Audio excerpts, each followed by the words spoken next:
Home. A place we recognise. A place we feel safe. A place we never forget. But the most important part of home is our family. The ones we love. The ones who are always there for us.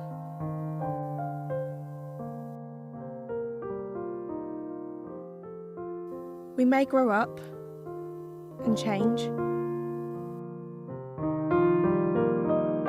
but we never forget the past. We cherish the present and look forward to the future.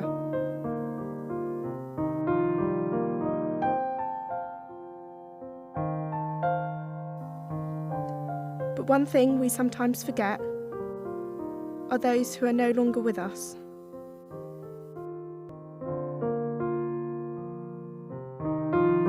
The families they left behind and the memories that go with them.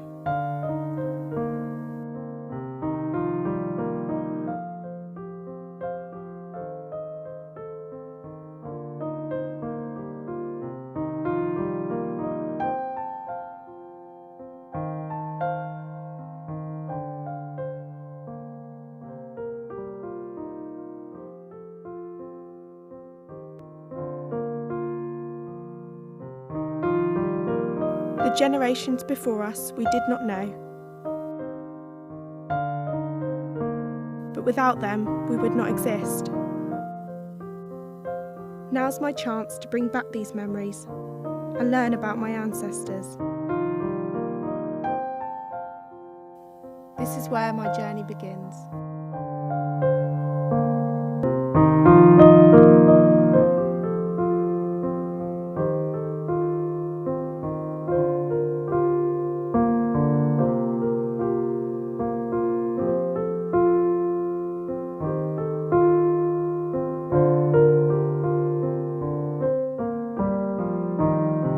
Interesting when you look back at old family photos. It's even strange understanding that your parents and grandparents were once kids themselves, that they had a different life before you. Now's my time to learn about their past and understand where I came from, starting with my family tree. Beginning with my great-great-grandparents, Henry Moore and Sarah Maitland. They married and had 4 children, the eldest being Walter Moore, my great-grandfather. He went on to meet Ethel Marsh and they married in 1912. They went on to have 11 children, which was quite common for those days. One of their children being my granddad, Eddie Moore. In order to find out more about my ancestors, I need to go visit my grandparents and learn what's so important about the house next door. I'm Eddie Moore, and I was born in next door, number 19 Buckingham Road, and my father is a great-grandfather of Kimberley. He had the house built, and he hauled all the bricks up from a bricks works, and that's how he become to get the house. He didn't have to pay any money, he just hauled the bricks up, and he had the land, and after he died, the house was passed on to Jean, my brother George. He took over the house then, and then after he took over the house, when he passed away, his wife carried on living there. And then now, since she's gone, her daughter, my niece, she's living there now. This is the first house that I've lived in since I was born. My parents bought it from my grandparents when they got married. My grandparents stayed living here until they died, and they were really old by the time I was born, because my dad was the youngest of 11 children. And so they were already in their 70s by the time I came along.